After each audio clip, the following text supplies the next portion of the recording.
नमस्कार. आजच्या या सविस्तर विश्लेषणात आपण एका अशा विषयावर बोलणार आहोत जो महाराष्ट्रातल्या जवळपास प्रत्येक घराशी जोडलेला आहे. कौटुंबिक जमीन वाटणी आणि मोजणी शुल्क.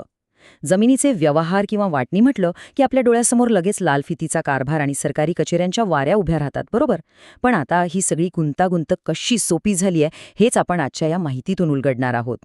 सातबारा उतारा वेगळा करायचा म्हटलं की सगळ्यात पहिला कोणता प्रश्न डोक्यात येतो?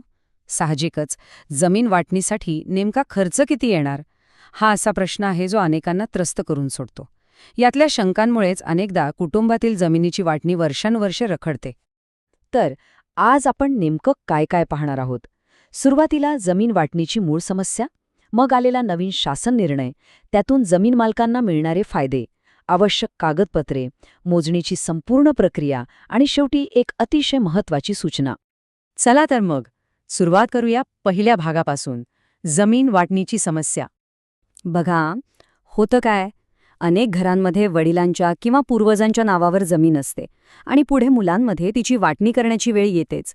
कधी सुरळीत शेती करण्यासाठी, कधी बँकेतून कर्ज काढण्यासाठी किंवा अगदी स्वतःचा सातबारा उतारा वेगळा करण्यासाठी जमिनीची अधिकृत वाटणी करणं गरजेचं बनतं.